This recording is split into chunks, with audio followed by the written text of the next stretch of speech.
ನಮಸ್ಕಾರ, ಈ ನ್ಯೂಸ್ ಟಿವಿಗೆ ಸ್ವಾಗತ. ನಾನು ಮುರಳೀಧರ್. ಮೊದಲಿಗೆ ಹೆಡ್ಲೈನ್ಸ್. ಎಸ್ಎಲ್ಸಿ ಫಲಿತಾಂಶ ಪ್ರಕಟ. 18ರಿಂದ 22ನೇ ಸ್ಥಾನಕ್ಕೆ ಕುಸಿದ ಚಿಕ್ಕಬಳ್ಳಾಪುರ ಜಿಲ್ಲೆ.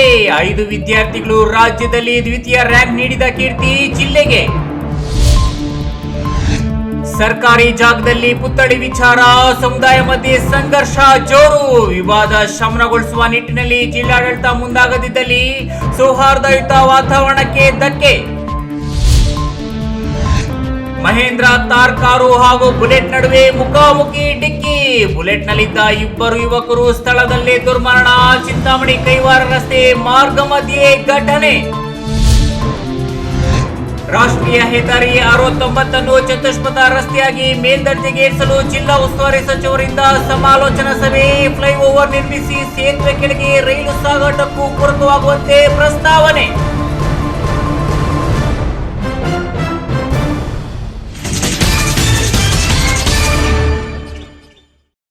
ವಾರ್ತೆಗಳ ವಿವರ.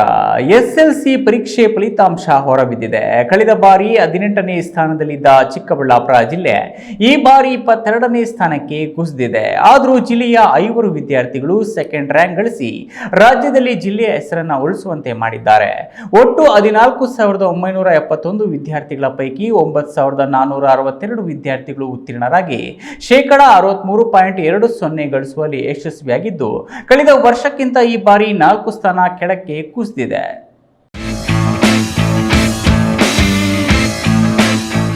ಎಲ್ಲರ ನಿರೀಕ್ಷೆಯಂತೆ ಇಂದು ಎಸ್ಎಸ್ಎಲ್ಸಿ ಪರೀಕ್ಷಾ ಫಲಿತಾಂಶ ಘೋಷಣೆಯಾಗಿದೆ. ಕೆಲವರ ನಿರೀಕ್ಷೆ ಸುಳ್ಳಾಗಿದ್ದರೆ ಕೆಲವರಿಗೆ ಅಚ್ಚರಿ ಫಲಿತಾಂಶವೆಂಬಂತೆ ಖುಷಿ ಕೊಟ್ಟಿದೆ. ಚಿಕ್ಕಬಳ್ಳಾಪುರ ಜಿಲ್ಲೆ ಕಳೆದ ವರ್ಷಕ್ಕಿಂತ ಈ ಬಾರಿ 4 ಸ್ಥಾನ ಕೆಳಗಿಳಿದು ರಾಜ್ಯದಲ್ಲಿ 22ನೇ ಸ್ಥಾನಕ್ಕೆ ತೃಪ್ತಿಪಟ್ಟುಕೊಂಡಿದೆ. ಆದರೂ ಚಿಕ್ಕಬಳ್ಳಾಪುರ ಹೊರವಲಯದ ಅಗಲಗುರ್ಕಿ ಬಿಜಿಎಸ್ ಶಾಲೆಯ 3 ವಿದ್ಯಾರ್ಥಿಗಳು ಹಾಗೂ ಬಾಗೇಪಲ್ಲಿ ಪಟ್ಟಣದ ನ್ಯೂ ಹಾರಿಸನ್ ಶಾಲೆಯ ಒಬ್ಬ ವಿದ್ಯಾರ್ಥಿ ಹಾಗೂ ಯಂಗ್ ಇಂಡಿಯಾ ಶಾಲೆಯಿಂದ ಒಬ್ಬರು ರಾಜ್ಯದಲ್ಲಿಯೇ 2ನೇ ರ್ಯಾಂಕ್ ಗಳಿಸುವ ಮೂಲಕ ಚಿಕ್ಕಬಳ್ಳಾಪುರ ಜಿಲ್ಲೆಯ ಕೀರ್ತಿಯನ್ನು ಎತ್ತಿ ಹಿಡಿಯುವಲ್ಲಿ ಯಶಸ್ವಿಯಾಗಿದ್ದಾರೆ. ಬಿಜಿಎಸ್ ಅಗಲಗುರ್ಕಿ ಶಾಲೆಯ Bhuvan Ganesh C, Purvi S, Tejaswini KR ಹಾಗೂ ಬಾಗೇಪಲ್ಲಿ ನ್ಯೂ ಹಾರಿಸನ್ ಶಾಲೆಯ ಜಶ್ವಂತ್, ಯಂಗ್ ಇಂಡಿಯಾ ಶಾಲೆಯ ವಿದ್ಯಾರ್ಥಿನಿ ನಾಗಶ್ರೀ ಎಸ್ 625ಕ್ಕೆ 624 ಅಂಕ ಪಡೆದು ಇಡೀ ಜಿಲ್ಲೆಯಲ್ಲಿಯೇ ಟಾಪರ್ಗಳೆನಿಸಿಕೊಂಡಿದ್ದಾರೆ. ಇನ್ನು ಜಿಲ್ಲೆಯಲ್ಲಿ ಈ ಬಾರಿ 14,971 ವಿದ್ಯಾರ್ಥಿಗಳು ಪರೀಕ್ಷೆ ಬರೆದಿದ್ದು 9,462 ವಿದ್ಯಾರ್ಥಿಗಳು ಉತ್ತೀರ್ಣರಾಗಿದ್ದು ಶೇಕಡಾ 63.20 ಗಳಿಸಿ ಕಳೆದ ಬಾರಿಗಿಂತ 4 ಸ್ಥಾನ ಕೆಳಕ್ಕೆ ಕುಸಿದಿದೆ. ನಮ್ಮ ಚಿಕ್ಕಬಳ್ಳಾಪುರ ಜಿಲ್ಲೆಯಲ್ಲಿ ಎಸ್ಎಲ್ಸಿ ಫಲಿತಾಂಶ ಪ್ರಕಟ ಆಗಿದೆ. ಎಲ್ಲ ಶಾಲೆಗಳಲ್ಲೂ ಕೂಡ ಈಗ ಎಸ್ಎಲ್ಸಿ ಫಲಿತಾಂಶ ಪ್ರಕಟ ಆಗಿ ಎಲ್ಲ ಮುಖ್ಯೋಪಾಧ್ಯಾಯರು ಈ ಸಂಬಂಧ ಕಾರ್ಯೋನ್ಮುಖರಾಗಿದ್ದಾರೆ. ಮತ್ತು ನಮ್ಮಲ್ಲಿ ಸುಮಾರು 22ನೇ ಸ್ಥಾನದಲ್ಲಿ ಈಗ ಚಿಕ್ಕಬಳ್ಳಾಪುರ ಜಿಲ್ಲೆ ರಾಜ್ಯದ ಫಲಿತಾಂಶದಲ್ಲಿ ಫಲಿತಾಂಶವನ್ನು ಪಡೆದುಕೊಂಡಿದೆ. ಈ ವರ್ಷ ವಿವಿಧ ಕಾರ್ಯಕ್ರಮಗಳನ್ನು ಹಾಕಿಕೊಂಡು ಫಲಿತಾಂಶ ಇಂಪ್ರೂವ್ ಮಾಡಲಿಕ್ಕೆ ಎಲ್ಲ ಕ್ಷೇತ್ರ ಶಿಕ್ಷಣಾಧಿಕಾರಿಗಳು, ವಿಷಯ ಪರಿವೀಕ್ಷಕರು ಮಾರ್ಗದರ್ಶನ ನೀಡ್ತಾ ಇದ್ದಾರೆ. ಮುಖ್ಯೋಪಾಧ್ಯಾಯರು ಸಹ ಶಿಕ್ಷಕರು ಹೆಚ್ಚು ಶ್ರಮಪಟ್ಟು ಕೆಲಸವನ್ನು ಹಿಂದಿನ ವರ್ಷಗಳಲ್ಲಿ ಮಾಡಿದ್ದಾರೆ. ಈ ವರ್ಷವೂ ಕೂಡ ಪ್ರತಿ ತಿಂಗಳು ಪರೀಕ್ಷೆಗಳನ್ನು ನಡೆಸಿ ಇಂಪ್ರೂವ್ ಆಗಿದೆ. ಈಗ ಒಂದು 2ನೇ ಮತ್ತು 3ನೇ ಪರೀಕ್ಷೆಯಲ್ಲಿ ಪರೀಕ್ಷೆ ತಗೊಳ್ಳಿಕ್ಕೆ ಅವಕಾಶ ಇದೆ. ಸುಮಾರು 5,000 ಮಕ್ಕಳು, ಈಗ 5,400 ಮಕ್ಕಳು ಇದನ್ನು ಅವಕಾಶ ಇದೆ, ಪರೀಕ್ಷೆ ತೆಗೆದುಕೊಳ್ಳಲಿಕ್ಕೆ ಅವಕಾಶ ಇದೆ. ಈಗ ಪಾಸಾದಂಥ ವಿದ್ಯಾರ್ಥಿಗಳಿಗೆ ನಮ್ಮ ಜಿಲ್ಲೆಯ ಆಡಳಿತ ವರ್ಗದ ಪರವಾಗಿ ಅವರಿಗೆ ಶುಭಾಶಯಗಳನ್ನು ಕೊಡ್ತೇವೆ. ಮತ್ತು ಹೆಚ್ಚು ಇನ್ನೂ ಇಂಪ್ರೂವ್ಮೆಂಟ್ ಪರೀಕ್ಷೆಗಳನ್ನು ಪಡೀಲಿಕ್ಕೆ ಅವಕಾಶ ಇದೆ ಅನ್ನೋದನ್ನು ಅವರಿಗೆ ತಿಳುವಳಿಕೆಯನ್ನು ನೀಡ್ತಾ, ಮತ್ತು ಈ ಒಂದು ಉತ್ತಮ ಫಲಿತಾಂಶ ಬರಲಿಕ್ಕೆ ಶ್ರಮಿಸುವಂಥ ಎಲ್ಲ ಶಾಸಕರಿಗೆ ಮುಖ್ಯೋಪಾಧ್ಯಾಯರು ಕೂಡ ಧನ್ಯವಾದ ತಿಳಿಸಿ, ಇನ್ನು ಮುಂದಿನ ಪರೀಕ್ಷೆಗಳಲ್ಲಿ ಉತ್ತಮ ಫಲಿತಾಂಶ ಬರುವಂತೆ ಕ್ರಮವಹಿಸಬೇಕು ಅಂತ ನಾನು ಅವರಲ್ಲಿ. ಇನ್ನು ಜಿಲ್ಲೆಯಲ್ಲಿ ಚಿಂತಾಮಣಿ ತಾಲೂಕು ಶೇಕಡಾ 70.2 ಪಡೆದು 1ನೇ ಸ್ಥಾನದಲ್ಲಿದ್ದರೆ ಶಿಡ್ಲಘಟ್ಟ 2ನೇ ಸ್ಥಾನ ಹಾಗೂ ಚಿಕ್ಕಬಳ್ಳಾಪುರ ತಾಲೂಕು 67.27 ಶೇಕಡಾವಾರು ಗಳಿಸಿ 3ನೇ ಸ್ಥಾನದಲ್ಲಿದೆ. ಕ್ಯಾಮರಾ ಪರ್ಸನ್ ಅಶ್ವಥ್ ಜೊತೆ ಕೆಎಸ್ ನಾರಾಯಣಸ್ವಾಮಿ, ಈ ನ್ಯೂಸ್ ಟಿವಿ, ಚಿಕ್ಕಬಳ್ಳಾಪುರ. ಆತ ಎಂದಿನಂತೆ ಬೆಳಗ್ಗೆ ಎದ್ದು ಕೆಲಸಕ್ಕೆ ಹೋಗುವ ವೇಳೆ ದೇವರಿಗೆ ದೀಪ ಹಚ್ಚುವುದು ವಾಡಿಕೆ. ಅದೇ ರೀತಿ ದೇವರಿಗೆ ದೀಪ ಹಚ್ಚುವ ವೇಳೆ ಗ್ಯಾಸ್ ಲೀಕೇಜ್ ಆಗಿ 2 ಸಾವನ್ನಪ್ಪಿದ್ರೆ 3 ಜನರಿಗೆ ಗಂಭೀರ ಗಾಯಗಳಾಗಿದೆ. ಇದು ಎಲ್ಲಿ ಹೇಗೆ ಅಂತೀರಾ? ಈ ಸ್ಟೋರಿ ನೋಡಿ.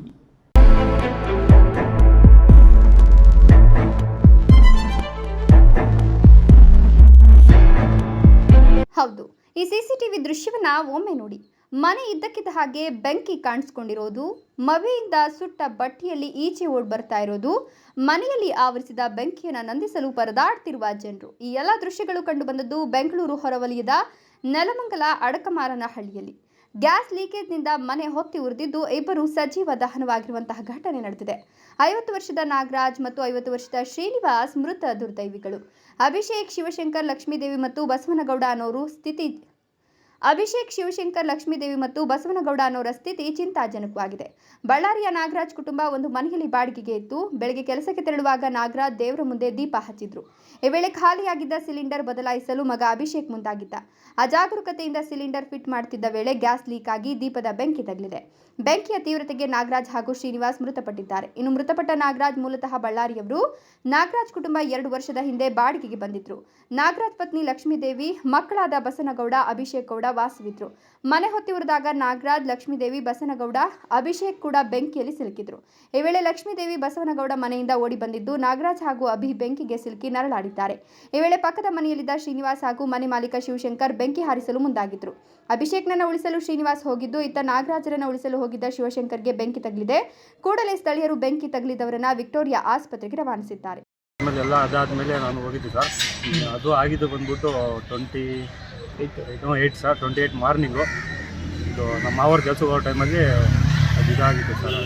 ಹಳೆ ಸಿಲಿಂಡರ್ ಖಾಲಿ ಆಗಿತ್ತು ಅಂತ ಹೊಸ ಸಿಲಿಂಡರ್ ಹಾಕೋಕೆ ಹೋದಾಗೆ ಅದು ಲೀಕ್ ಆಗಿದೆ ಅಂತ ಹೇಳ್ಬಿಟ್ಟು ಆಮೇಲೆ ಆಚೆ ಬಿಸಾಕಷ್ಟರಲ್ಲಿ ಆಟೋಮೆಟಿಕ್ಕಾಗಿ ಫೈರ್ ಆಗಿ ಇದಾಗಿತ್ತು ಸರ್. ಎಲ್ಲನೂ ಟೋಟಲ್ 4 ಮೆಂಬರ್ಸು ಇದಾಗಿದೆ ಸರ್. ಯಾರು ಅದರಲ್ಲಿ ನಮ್ಮ ಮಾವ ಒಬ್ಬರು, ನಮ್ಮ ಮಾವನ ಮಗ ಒಬ್ಬರು, ಆಮೇಲೆ ಇನ್ನೊಬ್ಬರು ಇದ್ದಾರೆ ಎಲ್ಕೊಂಡಾಗ ಅವರು, ಮತ್ತು ಮನೆ ಓನರ್ ಇದ್ದಾರೆ.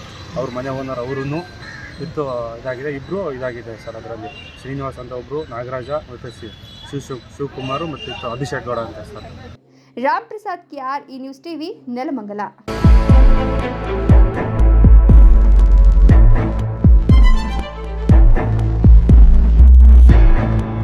ಚಿಕ್ಕಬಳ್ಳಾಪುರ ಜಿಲ್ಲೆಯಲ್ಲಿ ಮಹನೀಯರ ಪುತ್ಥಳಿ ಸ್ಥಾಪನೆ ಸದ್ದು ಮಾಡುತ್ತಿದ್ದು ಸಮುದಾಯಗಳ ನಡುವಿನ ಸಂಘರ್ಷಕ್ಕೆ ಕಾರಣವಾಗಿದೆ. ಜಿಲ್ಲಾಡಳಿತ ಪ್ರತಿಮೆಗಳ ಸ್ಥಾಪನೆ ವಿಚಾರದಲ್ಲಿ ಕಟ್ಟುನಿಟ್ಟಿನ ನಿಲುವು ತೆಗೆದುಕೊಳ್ಳದಿದ್ದರೆ ಜಿಲ್ಲೆಯ ಸೌಹಾರ್ದಯುತ ವಾತಾವರಣಕ್ಕೆ ಧಕ್ಕೆ ತರಲಿದೆ ಎಂಬುದು ಇತ್ತೀಚೆಗೆ ನಡೆದ 3-4 ಘಟನೆಗಳಿಗೆ ಸಾಕ್ಷಿಯಾಗಿದೆ.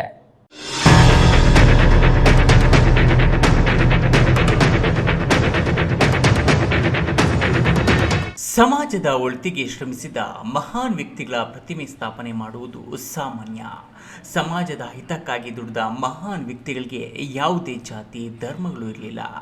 ಎಲ್ಲವನ್ನು ಸಮಾನವಾಗಿ ಕಂಡಿದ್ದಾರೆ. ಆದರೆ ಇಂತಹ ವ್ಯಕ್ತಿಗಳ ಪ್ರತಿಮೆ ಸ್ಥಾಪನೆ ವಿಚಾರದಲ್ಲಿ ಸಮುದಾಯಗಳ ನಡುವೆ ಸಂಘರ್ಷಕ್ಕೆ ಕಾರಣವಾಗುತ್ತಿರುವುದು ವಿಪರ್ಯಾಸವೇ ಸರಿ. ಯಾವುದೇ ಸಾರ್ವಜನಿಕ ಸ್ಥಳದಲ್ಲಿ ಪ್ರತಿಮೆ ಸ್ಥಾಪನೆ ಮಾಡಲು ರಾಜ್ಯ ಸರ್ಕಾರದ ಪೂರ್ವಾನುಮತಿ ಪಡೆಯುವುದು ಕಡ್ಡಾಯ ಎಂದು ಸರ್ವೋಚ್ಚ ನ್ಯಾಯಾಲಯ ಉಲ್ಲೇಖಿಸಿದೆ. ಇದನ್ನು ಉಲ್ಲಂಘನೆ ಮಾಡಿ ಯಾವುದೇ ಅನುಮತಿಯನ್ನು ಪಡೆಯದೆ ಪ್ರತಿಮೆಗಳನ್ನು ಸ್ಥಾಪನೆ ಮಾಡಲು ಮುಂದಾಗಿರುವುದೇ ವಿವಾದಕ್ಕೆ ಗುರಿಯಾಗಿದೆ. ಚಿಂತಾಮಣಿ ಸರ್ಕಾರಿ ಶಾಲೆ ಆವರಣದಲ್ಲಿ ಅಂಬೇಡ್ಕರ್ ಪ್ರತಿಮೆ ಇಟ್ಟಿದ್ದು ಸರ್ಕಾರ ಪ್ರತಿಮೆಗೆ ಬಟ್ಟೆ ಸುತ್ತಿದೆ. ಇದು ಒಂದು ಕಡೆ ವಿವಾದಕ್ಕೆ ಕಾರಣವಾದರೆ ಕಳೆದ 1 ವಾರದ ಹಿಂದಷ್ಟೇ ಗೌರಿಬಿದನೂರು ತಾಲೂಕಿನ ಹಂಪಸಂದ್ರ ಗ್ರಾಮದಲ್ಲಿ ಅಂಬೇಡ್ಕರ್ ಪ್ರತಿಮೆ ಸ್ಥಾಪಿಸಿದ್ದು ಅದೇ ಸ್ಥಳದಲ್ಲಿ ಮಹರ್ಷಿ ವಾಲ್ಮೀಕಿ ನಾಮಫಲಕ ಇಡಲು ಮುಂದಾದಾಗ ಸಂಘರ್ಷ ಏರ್ಪಟ್ಟು ಗ್ರಾಮದಲ್ಲಿ ಅಶಾಂತಿ ವಾತಾವರಣ ಉಂಟಾಗಿದ್ದು ಪೊಲೀಸರು ಲಘು ಲಾಠಿ ಪ್ರಹಾರ ನಡೆಸಿದ್ರು. ಈ ನಡುವೆ 2 ದಿನಗಳ ಹಿಂದಷ್ಟೇ ಗುಡಿಬಂಡೆ ಪಟ್ಟಣದಲ್ಲಿ ಬಲಿಜ ಸಮುದಾಯದ ವತಿಯಿಂದ ಶ್ರೀ ಕೈವಾರ ಯೋಗಿನಾರಾಯಣ ಯತೀಂದ್ರರ ಪ್ರತಿಮೆ ಸ್ಥಾಪನೆ ಮಾಡುವ ಸಂದರ್ಭದಲ್ಲೂ ವಿವಾದ ಉಂಟಾಗಿದೆ. ಒಕ್ಕಲಿಗ ಸಮುದಾಯದ ಮುಖಂಡರು ಆವಳಿ ಬೈರೇಗೌಡರ ಪುತ್ಥಳಿ ಸ್ಥಾಪನೆಗೆ ಮುಂದಾಗಿದ್ದು ಗಲಾಟೆಗೆ ಕಾರಣವಾಗಿದ್ದು ಜಿಲ್ಲಾ ರಕ್ಷಣಾಧಿಕಾರಿ ಕುಶಾಲ್ ಚೌಕ್ಸೆ ಲಾಠಿ ಹಿಡಿದು ರಕ್ಷಣೆಗೆ ನಿಂತಿದ್ದು ಪರಿಸ್ಥಿತಿಯನ್ನ ನಿಯಂತ್ರಣಕ್ಕೆ ತಂದಿದ್ದಾರೆ. ಇನ್ನು ಪರಿಸ್ಥಿತಿ ಬೂದಿ ಮುಚ್ಚಿದ ಕೆಂಡದಂತಿದ್ದು ಸಮುದಾಯಗಳ ನಡುವೆ ವಾಕ್ಸಮರ ನಡೆಯುತ್ತಿದೆ. ಪ್ರಮುಖ ವೃತ್ತ ಹಾಗೂ ರಸ್ತೆಗಳಿಗೆ ಗಣ್ಯರ ಹೆಸರು ನಾಮಕರಣ, ಸರ್ಕಾರಿ ಜಾಗದಲ್ಲಿ ಪುತ್ಥಳಿ ಪ್ರತಿಮೆಗಳ ಸ್ಥಾಪನೆ ವಿಚಾರವಾಗಿ ಸರ್ಕಾರ ಮಾರ್ಗಸೂಚಿ ಇದೆ. ಆದರೆ ಇವುಗಳ ಪಾಲನೆಯಲ್ಲಿನ ನಿರ್ಲಕ್ಷ್ಯವು ಗಲಾಟೆಗಳಿಗೆ ಕಾರಣವಾಗಿದೆ. ಜನಪ್ರತಿನಿಧಿಗಳು ಸಮುದಾಯ ಒಲುಬಿಗಾಗಿ ಭರವಸೆ ಕೊಟ್ಟು ಕೈ ತೊಳೆದುಕೊಳ್ಳುತ್ತಿದ್ದು ಜನಾಂಗಗಳು ಭಿನ್ನಾಭಿಪ್ರಾಯಗಳಿಂದ ಗಲಾಟೆಯಲ್ಲಿ ತೊಡಗುವಂತಾಗಿದೆ. ಈಗಲಾದರೂ ಜಿಲ್ಲಾಡಳಿತವು ಸರ್ವ ಜನಾಂಗಗಳ ವಿಚಾರದಲ್ಲಿ ಏಕರೀತಿಯ ನಿಯಮ ಪಾಲನೆಯ ಮೂಲಕ ಜಿಲ್ಲೆಯಲ್ಲಿ ಶಾಂತಿಯುತ ವಾತಾವರಣವನ್ನು ಕಾಪಾಡಬೇಕಾಗಿದೆ. ಈ news TV bureau, Chikkaballapur.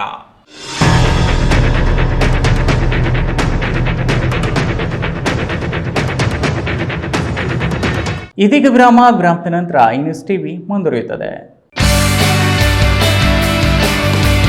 Jain mission ಆಸ್ಪತ್ರೆ. ಜೈನ್ ಮಿಷನ್ ಟ್ರಸ್ಟ್ನ ಲಾಭರಹಿತ ಉಪಕ್ರಮ, ಬಿಬಿ ರಸ್ತೆ, ಚಿಕ್ಕಬಳ್ಳಾಪುರ. ದಶಕಗಳಿಂದ ಆರೋಗ್ಯ ಕ್ಷೇತ್ರದಲ್ಲಿ ಲಾಭರಹಿತವಾಗಿ ಸೇವೆ ಸಲ್ಲಿಸುತ್ತಿರುವ ಜೈನ್ ಮಿಷನ್ ಆಸ್ಪತ್ರೆ ಲಕ್ಷಾಂತರ ಜನರಿಗೆ ಉಚಿತವಾಗಿ ಕಣ್ಣಿನ ಶಸ್ತ್ರಚಿಕಿತ್ಸೆ ಮಾಡಿದೆ. ಗುಣಮಟ್ಟದ ಆರೋಗ್ಯ ಸೇವೆಗಾಗಿ ಕರ್ನಾಟಕ ಸರ್ಕಾರದಿಂದ ಪ್ರಶಂಸೆಗೆ ಒಳಗಾಗಿದೆ.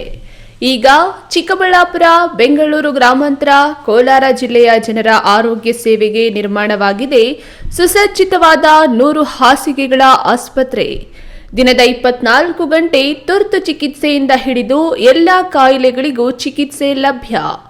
ಅತ್ಯಾಧುನಿಕ ಐಸಿಯು, ಆಪರೇಷನ್ ಥಿಯೇಟರ್, ವಿಶೇಷ ವಾರ್ಡ್, ಹೆರಿಗೆ ವಾರ್ಡ್, ಮಕ್ಕಳ ವಾರ್ಡ್, ಅತ್ಯಾಧುನಿಕ ಪ್ರಯೋಗಾಲಯ ಸೌಲಭ್ಯಗಳು ದೊರೆಯುತ್ತವೆ.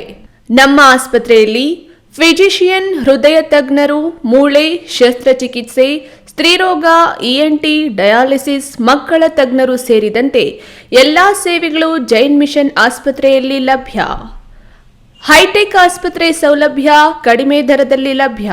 ಲಾಭ ಮಾಡುವುದು ನಮ್ಮ ಸಂಸ್ಥೆಯ ಉದ್ದೇಶವಲ್ಲ, ಆರೋಗ್ಯ ಸೇವೆ ನಮ್ಮ ಗುರಿ. Newton integrated PU college Chikkaballapur. ದಾಖಲಾತಿಗಳು ಪ್ರಾರಂಭವಾಗಿದ್ದು ಸೈನ್ಸ್ PCMB, PCMCS ಹಾಗೂ ಕಾಮರ್ಸ್ EBACS. ಅತಿ ಕಡಿಮೆ ಶುಲ್ಕ ಮತ್ತು 20 ವರ್ಷಗಳ ಅನುಭವವಿರುವ ಅಧ್ಯಾಪಕರು. ಸತತ 4 ವರ್ಷಗಳಿಂದ 100% ಫಲಿತಾಂಶ ಪಡೆದಿದ್ದು ಜಿಲ್ಲೆ ಮತ್ತು ತಾಲೂಕಿಗೆ ಪ್ರಥಮ ಸ್ಥಾನವನ್ನು ಪಡೆದುಕೊಂಡಿರುವ ಏಕೈಕ ಸಂಸ್ಥೆ. ಪ್ರತಿನಿತ್ಯ ಸಂಜೆ 5 ರಿಂದ 7ರವರೆಗೆ ನಿರಂತರ 8 ತಿಂಗಳು JEE, NEET, CET ತರಗತಿಗಳನ್ನು ನಡೆಸುತ್ತಿದ್ದು ಪ್ರಸ್ತುತ ವರ್ಷ ನೀಟ್ನಲ್ಲಿ ಉತ್ತಮ ಅಂಕ ಗಳಿಸಿ ಶಶಿಪ್ರಸಾದ್ ಮತ್ತು ಮೋನಿಕಾ ಸರ್ಕಾರಿ ವೈದ್ಯಕೀಯ ಸೀಟು ಪಡೆದಿದ್ದಾರೆ. ಹಿಂದೆ ನಿಮ್ಮ ಮಕ್ಕಳನ್ನ ಸೇರಿಸಿ.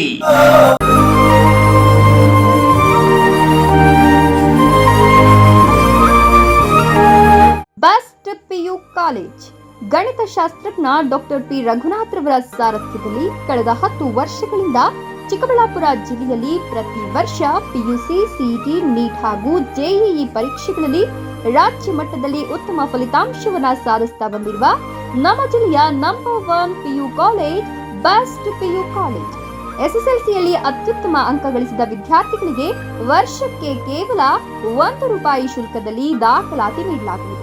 ಲಭ್ಯವಿರುವ ಕೋರ್ಸ್ಗಳು ವಿಜ್ಞಾನ ವಿಭಾಗ, PCMB, PCMCS. ವಿಜ್ಞಾನ ವಿಭಾಗದ ವಿದ್ಯಾರ್ಥಿಗಳಿಗೆ ನೀಟ್, CET ಹಾಗೂ JEE ವಿಶೇಷ ತರಬೇತಿ ನೀಡಲಾಗುವುದು.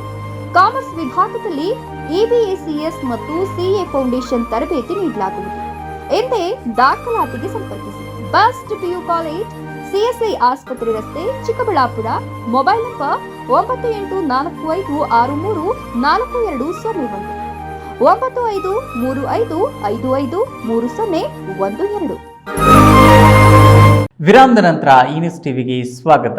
ಮಹೇಂದ್ರ ಥಾರ್ ಕಾರು ಹಾಗೂ ರಾಯಲ್ ಎನ್ಫೀಲ್ಡ್ ಬುಲೆಟ್ ನಡುವೆ ಮುಖಾಮುಖಿ ಡಿಕ್ಕಿಯಾಗಿ ಬುಲೆಟ್ ಗಾಡಿಯಲ್ಲಿದ್ದ 2 ಸ್ಥಳದಲ್ಲಿ ಸಾವನ್ನಪ್ಪಿರುವಂತಹ ಘಟನೆ ಚಿಂತಾಮಣಿ ಕೈವಾರ ರಸ್ತೆ ಮಾರ್ಗ ಮಧ್ಯದ ನಾಯಂದ್ರಹಳ್ಳಿ ಗೇಟ್ನಲ್ಲಿ ಗುರುವಾರ ರಾತ್ರಿ 8:15ರಲ್ಲಿ ನಡೆದಿದೆ. ಮಹೇಂದ್ರ ಥಾರ್ ಜಾರು ಬುಲೆಟ್ ಗಾಡಿ ನಡುವೆ ನಡೆದ ಅಪಘಾತದಲ್ಲಿ ಮೃತಪಟ್ಟವರನ್ನ ಚಿಂತಾಮಣಿ ತಾಲೂಕು ತಳಕವಾರ ಗ್ರಾಮದ 25 ವರ್ಷದ ಅರ್ಜುನ್ ಹಾಗೂ 18 ವರ್ಷದ ಪುನೀತ್ ರವರಾಗಿದ್ದಾರೆ. ಗುರುವಾರ ರಾತ್ರಿ 8:15ರ ಸಮಯದಲ್ಲಿ ಮೃತರು ಚಿಂತಾಮಣಿಯಿಂದ ಬುಲೆಟ್ ವಾಹನದಲ್ಲಿ ಸ್ವಗ್ರಾಮ ತಳಕವಾರಕ್ಕೆ ತೆರಳುತ್ತಿದ್ದ ವೇಳೆ ನಾಯಂದ್ರ ಗೇಟ್ನಲ್ಲಿ ಎದುರುಗಡೆಯಿಂದ ಬಂದ ಮಹೇಂದ್ರ ಥಾರ್ ಕಾರ್ ಡಿಕ್ಕಿ ಹೊಡೆದ ಪರಿಣಾಮ ಅಪಘಾತ ನಡೆದಿದೆ ಅಂತ ತಿಳಿದು ಬಂದಿದ್ದು, ಅಪಘಾತದ ವಿಷಯ ತಿಳಿದ ಕೂಡಲೇ ಸ್ಥಳಕ್ಕೆ ಚಿಂತಾಮಣಿ ಗ್ರಾಮಾಂತರ ಠಾಣೆಯ ಪೊಲೀಸರು ಭೇಟಿ ನೀಡಿ ಸ್ಥಳ ಪರಿಶೀಲನೆ ನಡೆಸಿ ಮುಂದಿನ ಕ್ರಮ ಕೈಗೊಂಡಿದ್ದಾರೆ. ಬಿ ದೇವಪ್ಪ, ಈ ನ್ಯೂಸ್ ಟಿವಿ, ಚಿಂತಾಮಣಿ. ಚಿಕ್ಕಬಳ್ಳಾಪುರ ನಗರ ಮತ್ತು ಜಿಲ್ಲಾಧಿಕಾರಿಗಳ ಕಚೇರಿಯನ್ನು ಸಂಪರ್ಕ ಮಾಡುವ ರಾಷ್ಟ್ರೀಯ ಹೆದ್ದಾರಿ 69ರ ಪ್ರಸ್ತುತ ರಸ್ತೆಯನ್ನೇ ವಿಸ್ತರಣೆ ಮಾಡಲು ಹಾಗೂ ಫ್ಲೈಓವರ್ ನಿರ್ಮಾಣ ಮಾಡಿ ರಸ್ತೆ ಸಾರಿಗೆಗೆ ಅನುಕೂಲ ಮಾಡುವ ಜೊತೆಗೆ ಸೇತುವೆ ಕೆಳಗೆ ರೈಲು ಸಾಗಾಟಕ್ಕೂ ಪೂರಕವಾಗುವ ನಿಟ್ಟಿನಲ್ಲಿ ಕಾಮಗಾರಿ ಕೈಗೊಳ್ಳಲು ರೈಲ್ವೆ ಇಲಾಖೆಯ ಸಮನ್ವಯದೊಂದಿಗೆ ಪ್ರಸ್ತಾವನೆಯನ್ನು ಕೇಂದ್ರ ಸರ್ಕಾರಕ್ಕೆ ಸಲ್ಲಿಸಲು ರಾಷ್ಟ್ರೀಯ ಹೆದ್ದಾರಿ ಪ್ರಾಧಿಕಾರದ ಅಧಿಕಾರಿಗಳಿಗೆ ಉನ್ನತ ಶಿಕ್ಷಣ ಸಚಿವ ಹಾಗೂ ಜಿಲ್ಲಾ ಉಸ್ತುವಾರಿ ಸಚಿವ ಡಾಕ್ಟರ್ MC ಸುಧಾಕರ್ ಅವರು ತಿಳಿಸಿದರು.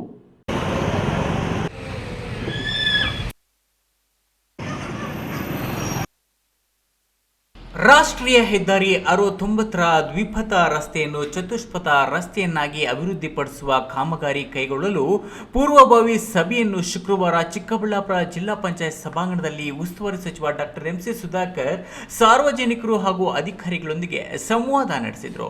ನಂತರ ಮಾತನಾಡಿದ ಅವರು, ರಾಷ್ಟ್ರೀಯ ಹೆದ್ದಾರಿ 69 ಚಿಕ್ಕಬಳ್ಳಾಪುರ ಜಿಲ್ಲೆಯ ಗೌರಿಬಿದನೂರು, ಚಿಕ್ಕಬಳ್ಳಾಪುರ, ಶಿಡ್ಲಘಟ್ಟ ತಾಲೂಕುಗಳ ಮೂಲಕ ಹಾದು ಹೋಗಲಿದ್ದು, ಶಿಡ್ಲಘಟ್ಟ ಮತ್ತು ಚಿಕ್ಕಬಳ್ಳಾಪುರ ನಗರಗಳ ಸಂಪರ್ಕ ಇರುವುದರಿಂದ ಈ ನಗರಗಳಲ್ಲಿ ಬೈಪಾಸ್ ನಿರ್ಮಿಸಬೇಕಾಗಿದೆ. ಹಾಲಿ ಇರುವ ದ್ವಿಪಥ ರಸ್ತೆಯನ್ನು ಚತುಷ್ಪಥ ರಸ್ತೆಯನ್ನಾಗಿ ಮೇಲ್ದರ್ಜೆಗೇರಿಸುವ ಕಾಮಗಾರಿಯನ್ನು ಕೇಂದ್ರ ಸರ್ಕಾರ ಮಂಜೂರು ಮಾಡಿದೆ. ಈ ಕಾಮಗಾರಿಗೆ 3,000 ಕೋಟಿ ವೆಚ್ಚ ಆಗಲಿದೆ. ಈ ಕಾಮಗಾರಿಯನ್ನು ಕಡಿಮೆ ವೆಚ್ಚದಲ್ಲಿ ಗುಣಮಟ್ಟದ ರಸ್ತೆ ಕಾಮಗಾರಿ ಕೈಗೊಳ್ಳುವ ಕುರಿತು ಚರ್ಚಿಸಿದರು. ಈ ಸಂದರ್ಭದಲ್ಲಿ ಜಿಲ್ಲಾಧಿಕಾರಿ ಪಿಎನ್ ರವೀಂದ್ರ, ಜಿಲ್ಲಾ ಪಂಚಾಯತ್ ಮುಖ್ಯ ಕಾರ್ಯನಿರ್ವಹಣಾಧಿಕಾರಿ ಪ್ರಕಾಶ್ ಜಿಟಿ ನಿಟ್ಟಾಲಿ, ಅಪರ ಜಿಲ್ಲಾಧಿಕಾರಿ ಡಾಕ್ಟರ್ ಎನ್ ಭಾಸ್ಕರ್, ಉಪವಿಭಾಗಾಧಿಕಾರಿ ಅಶ್ವಿನ್, ರಾಷ್ಟ್ರೀಯ ಹೆದ್ದಾರಿ ಪ್ರಾಧಿಕಾರದ ಕಾರ್ಯಪಾಲಕ ಅಭಿಯಂತರ ಮಲ್ಲಿಕಾರ್ಜುನ್ ಮತ್ತಿತರರಿದ್ದರು. A news TV bureau, Chikkaballapur.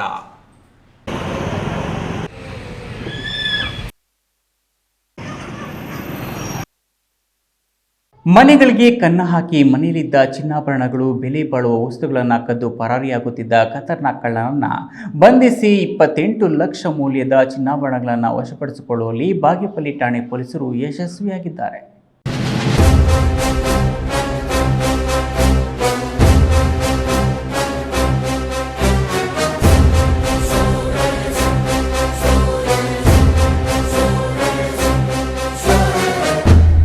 ಹೌದು, ಚಿಕ್ಕಬಳ್ಳಾಪುರ ಜಿಲ್ಲೆ ಬಾಗೇಪಲ್ಲಿ ತಾಲೂಕಿನ ತೀಮಕಲಹಳ್ಳಿ ಗ್ರಾಮದ ನರಸಿಂಹಮೂರ್ತಿ ಎಂಬುವರ ಮನೆಯಲ್ಲಿ ಕಳೆದ ಏಪ್ರಿಲ್ 27ರಂದು ಕಳ್ಳತನವಾಗಿತ್ತು. ಕಳ್ಳತನ ಪ್ರಕರಣವನ್ನ ಗಂಭೀರವಾಗಿ ಪರಿಗಣಿಸಿದ ಬಾಗೇಪಲ್ಲಿ ಠಾಣೆ ಪೊಲೀಸ್ ಇನ್ಸ್ಪೆಕ್ಟರ್ ಪ್ರಶಾಂತ್ ಅವರಣಿ ನೇತೃತ್ವದ ತಂಡ ಕಳ್ಳತನ ಮಾಡಿದ್ದ 2 ಕಳ್ಳರನ್ನ ಬಂಧಿಸಿದ್ದಾರೆ. ಬಂಧಿತರನ್ನ ಬಾಗೇಪಲ್ಲಿ ಮೂಲದ ಉಮಾಶಂಕರ್ ಹಾಗೂ ತುಮಕೂರು ಮೂಲದ ಜಗನ್ನಾಥ್ ಎಂದು ಗುರುತಿಸಲಾಗಿದ್ದು, ಆರೋಪಿಗಳಿಂದ ಬರೋಬ್ಬರಿ 28 ಲಕ್ಷ ರೂಪಾಯಿ ಮೌಲ್ಯದ 319 ಗ್ರಾಂ ತೂಕದ ಚಿನ್ನಾಭರಣಗಳು, 1.80 ಲಕ್ಷ ರೂಪಾಯಿ ಮೌಲ್ಯದ 2 ಕೆಜಿ ಬೆಳ್ಳಿ ಆಭರಣಗಳನ್ನ ಹಾಗೂ 1 ಸ್ಯಾಂಟ್ರೋ ಕಾರನ್ನ ವಶಪಡಿಸಿಕೊಂಡಿದ್ದು, ಆರೋಪಿಗಳು ಬಾಗೇಪಲ್ಲಿ, ಬನ್ನೇರುಘಟ್ಟ, ಕೊಳ್ಳೇಗಾಲ, ಹೊನ್ನಾಳಿ ಸೇರಿದಂತೆ ಹಲವೆಡೆ ವಿವಿಧ ಕಳ್ಳತನ ಪ್ರಕರಣಗಳಲ್ಲಿ ಭಾಗಿಯಾಗಿದ್ದಾರೆ ಅಂತ ಚಿಕ್ಕಬಳ್ಳಾಪುರ ಜಿಲ್ಲಾ ಎಸ್ಪಿ ಕುಶಾಲ್ ಚೌಕ್ಸೆ ತಿಳಿಸಿದ್ದಾರೆ. ಇದನ್ನು ನಾವು ಟೋಟಲ್ 6 ಕಳ್ಳತನ ಕೇಸ್ ಬೇರೆ ಬೇರೆ ಡಿಸ್ಟ್ರಿಕ್ಟ್ಸ್ದು ಕೂಡ ಇದೆ, ಬಾಗೇಪಲ್ಲಿ ಸ್ಟೇಷನ್ದು ಕೂಡ ಇದೆ. ಈ 6 ಕೇಸಸ್ ಪತ್ತೆ ಮಾಡಿದ್ದಾರೆ ನಮ್ಮ ಟೀಮ್ ಬಾಗೇಪಲ್ಲಿ ಇನ್ಸ್ಪೆಕ್ಟರ್ ನೇತೃತ್ವದಲ್ಲಿ. ಸೊ ಆ ಕೇಸ್ದು ಪ್ರಾಪರ್ಟಿ ಏನು ಸಿಕ್ಕಿದೆ ಆ ವಿಚಾರ ಬಗ್ಗೆ ಮಾತಾಡ್ತೀನಿ. ಬೇಸಿಕ್ಲಿ ನಮ್ಮಲ್ಲಿ 7 ಕೇಸ್ ಪೆಂಡಿಂಗ್ ಇತ್ತು. 2023 ಏಪ್ರಿಲ್ದು ಪೆಂಡಿಂಗ್ ಇದೆ. ಆಲ್ರೆಡಿ 2 ವರ್ಷ ಆಗಿದೆ, 2 ವರ್ಷ ಆಗಿದೆ ಈ ಕೇಸ್ಗೆ. ಬಟ್ ಆಮೇಲೆ ಕೂಡ ರೆಗ್ಯುಲರ್ ಆಗಿ ಫಾಲೋ ಅಪ್ ಮಾಡಿ ಮಾಹಿತಿ ಕಲೆಕ್ಟ್ ಮಾಡಿ ನಮ್ಮ ಸ್ಟಾಫ್ ರೆಗ್ಯುಲರ್ ಆಗಿ ಎಫರ್ಟ್ಸ್ ಮಾಡಿದ್ದಾರೆ ಅವರಿಗೆ ಪತ್ತೆ ಮಾಡೋಕ್ಕೆ. ಸೊ ನಮಗೆ 2 ಜನ ಆರೋಪಿ ಸಿಕ್ಕಿದ್ದಾರೆ ಈ ಕೇಸಲ್ಲಿ. ಒಬ್ಬರು ಉಮಾಶಂಕರ್ ಮತ್ತು ಇನ್ನೊಬ್ಬರು ಜಗನ್ನಾಥ್. ಇವರಿಂದ ನಾವು ಟೋಟಲ್ 320 ಗ್ರಾಮ್ಸ್ದು ಗೋಲ್ಡ್ ರಿಕವರಿ ಮಾಡಿದ್ದೀವಿ ಮತ್ತು 2.5 kg ಸಿಲ್ವರ್ದು ರಿಕವರಿ ಮಾಡಿದ್ದೀವಿ. ಸೊ ಟೋಟಲ್ ಅರೌಂಡ್ 30 ಲ್ಯಾಕ್ಸ್ದು ರಿಕವರಿ ಇದೆ ಇವರಿಂದ. ಟೋಟಲ್ 6 ಕೇಸಸ್ ಈ ರಿಕವರಿಯಿಂದ ಸಾಲ್ವ್ ಆಗಿದೆ. 2 ಕೇಸಸ್ ಬಾಗೇಪಲ್ಲಿ ಸ್ಟೇಷನ್ದು ಇದೆ, ಇನ್ನೊಂದು ಕೇಸ್ ಬನ್ನೇರುಘಟ್ಟದು ಇದೆ, ಈ ಹೊನ್ನಳ್ಳಿದು ಇದೆ ದಾವಣಗೆರೆ ಡಿಸ್ಟ್ರಿಕ್ಟ್, ಮತ್ತು ಕೊಳ್ಳೇಗಾಲದು ಇದೆ. ಸೊ ಟೋಟಲ್ 6 ಕೇಸಸ್ ಅದು ರಿಕವರಿ ಆಯಿತು ಈ ಕೇಸಲ್ಲಿ. ಅವರಿಗೆ ಕೂಡ ನಾವು ಇನ್ಫಾರ್ಮ್ ಮಾಡಿದ್ದೀವಿ ಬೇರೆ ಡಿಸ್ಟ್ರಿಕ್ಟ್ಸಲ್ಲಿ. ಅವರು ಕೂಡ ಫಾರ್ಮಾಲಿಟೀಸ್ ಮಾಡಿ ನಮ್ಮಿಂದ ಇವರದು ಕಸ್ಟಡಿ ತಗೊಂಡು ಪ್ರಾಪರ್ಟಿ ಕೂಡ ತಗೊಂಡು ಹೋಗ್ತಾರೆ. ಸುಬ್ಬು, ಈ ನ್ಯೂಸ್ ಟಿವಿ, ಬಾಗೇಪಲ್ಲಿ.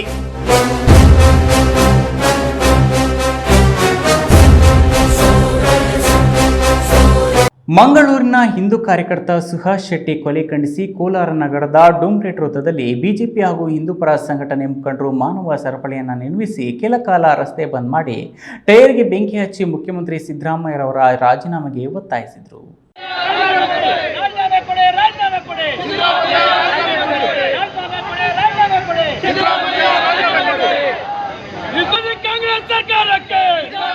ಹಿಂದೂ ಕಾರ್ಯಕರ್ತನ ಕೊಲೆ ಖಂಡಿಸಿ ಕೋಲಾರದಲ್ಲಿ ಕಾಂಗ್ರೆಸ್ ಸರ್ಕಾರದ ವಿರುದ್ಧ ನಡೆದ ಪ್ರತಿಭಟನೆಯಲ್ಲಿ ರಾಜ್ಯ ಕಾಂಗ್ರೆಸ್ ಸರ್ಕಾರದ ವಿರುದ್ಧ ಧಿಕ್ಕಾರಗಳನ್ನು ಪ್ರತಿಭಟನಾಕಾರರು ಕೂಗಿ ಆಕ್ರೋಶ ವ್ಯಕ್ತಪಡಿಸಿದರು.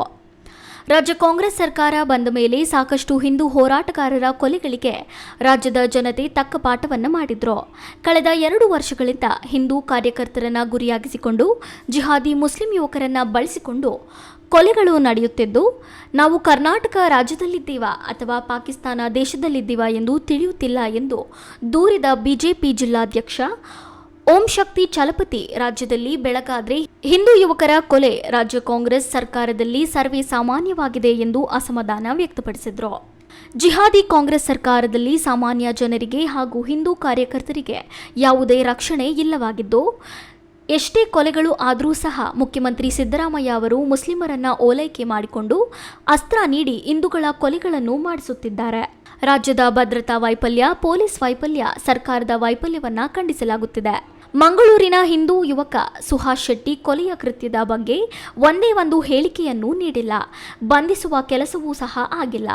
ಭದ್ರತೆ ನೀಡುವಲ್ಲಿ ರಾಜ್ಯ ಸರ್ಕಾರ ಸಂಪೂರ್ಣವಾಗಿ ವಿಫಲವಾಗಿದ್ದು, ಈ ಕೂಡಲೇ ಮುಖ್ಯಮಂತ್ರಿ ಸಿದ್ದರಾಮಯ್ಯ ರಾಜೀನಾಮೆಯನ್ನ ನೀಡಬೇಕು ಎಂದು ಜಿಲ್ಲಾ ಬಿಜೆಪಿ ಕಾರ್ಯಕರ್ತರು ಒತ್ತಾಯಿಸಿದರು. ಏನು ಕರ್ನಾಟಕದಲ್ಲಿ ಕಾಂಗ್ರೆಸ್ ಸರ್ಕಾರ ಬಂದಮೇಲೆ, ಈ ಹಿಂದೆ ಕೂಡ ಸಿದ್ದರಾಮಯ್ಯನವರ ಸರ್ಕಾರ ಬಂದಮೇಲೆ ಸಾಕಷ್ಟು ಹಿಂದೂ ಹೋರಾಟಗಾರನ, ಹಿಂದೂಗಳನ್ನ ಕೊಲೆ ಮಾಡೋಂಥ ಕೆಲಸ ನಡೀತಾ ಇತ್ತು. ಆವಾಗ ಜನ ತಕ್ಕ ಪಾಠ ಕೊಟ್ಟಿದ್ರು ಇದೇ ಸಿದ್ದರಾಮಯ್ಯವ್ರಿಗೆ. ಮತ್ತೆ ಕಳೆದ 2 ವರ್ಷಗಳಲ್ಲಿ ಹಿಂದೂ ಹೋರಾಟಗಾರನ ಗುರಿಯಾಗಿಸ್ಕೊಂಡು ಈ ಜಿಹಾದಿ ಮುಸ್ಲಿಂ ಯುವಕರನ್ನ ಬಳಸ್ಕೊಂಡು ಇವತ್ತು ಕೊಲೆ ಆಗ್ತಾ ಇರೋದು, ಕೊಲೆ ಮಾಡ್ತಾ ಇರೋದು ನೋಡ್ತಾ ಇದ್ರೆ ನಾವು ಇದು ಕರ್ನಾಟಕದಲ್ಲಿದ್ದರು ಅಥವಾ ಪಾಕಿಸ್ತಾನದಲ್ಲಿದ್ರು ಅಂತ ಗೊತ್ತಾಗ್ತಾ ಇಲ್ಲ. ಸತೀಶ್, ಈ ನ್ಯೂಸ್ ಟಿವಿ, ಕೋಲಾರ.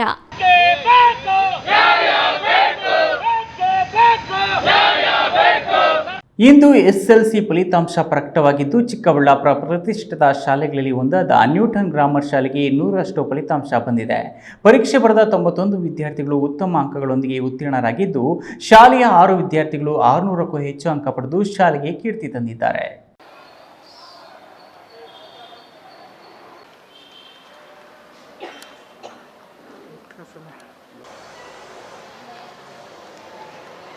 ಚಿಕ್ಕಬಳ್ಳಾಪುರ ನಗರದ ಪ್ರತಿಷ್ಠಿತ ಶಾಲೆಗಳಲ್ಲೊಂದಾದ ನ್ಯೂಟನ್ ಗ್ರಾಮರ್ ಶಾಲೆ ಇಂದು ಹೊರಬಿದ್ದ SSLC ಫಲಿತಾಂಶದಲ್ಲಿ 100ಕ್ಕೆ 100ರಷ್ಟು ವಿದ್ಯಾರ್ಥಿಗಳು ಪಾಸಾಗಿ ಶಾಲೆ ಮತ್ತು ನಗರಕ್ಕೆ ಕೀರ್ತಿ ತಂದಿದ್ದಾರೆ. ಶಾಲೆಯ ವಿದ್ಯಾರ್ಥಿನಿ ಹರ್ಷಿತಾ 625ಕ್ಕೆ 617 ಅಂಕ ಪಡೆದು ರಾಜ್ಯಕ್ಕೆ 6ನೇ ರ್ಯಾಂಕ್ ಪಡೆದರೆ, ಅನುಶ್ರೀ 616 ಪಡೆದು 7ನೇ ರ್ಯಾಂಕ್, ಅಚ್ಯುತನ್ 613 ಅಂಕ ಪಡೆದು 10ನೇ ರ್ಯಾಂಕ್ ಹಾಗೂ ಶೇಖ್ ಹಫ್ಶಾ 608 ಅಂಕ, ಚಂದನ 603 ಅಂಕ, ಯದ್ವಿತಿ ಶ್ರೀ 600 ಅಂಕ ಪಡೆದು ಶಾಲೆಗೆ ಮತ್ತು ನಗರಕ್ಕೆ ಟಾಪರ್ಗಳಾಗಿ ಹೊರಹೊಮ್ಮಿದ್ದಾರೆ. ಪ್ರಾಂಶುಪಾಲೆ ರೂಪಾ ಲೋಕೇಶ್ ಫಲಿತಾಂಶದ ಬಗ್ಗೆ ಹರ್ಷ ವ್ಯಕ್ತಪಡಿಸಿ ಮಾತನಾಡಿ, ಸತತ 10 ವರ್ಷಗಳಿಂದ ಶಾಲೆಯಲ್ಲಿ 100ಕ್ಕೆ 100ರಷ್ಟು ಫಲಿತಾಂಶ ತರಲು ಶಾಲೆಯ ಆಡಳಿತ ಮಂಡಳಿ ಬಹಳಷ್ಟು ಶ್ರಮಿಸಿದೆ.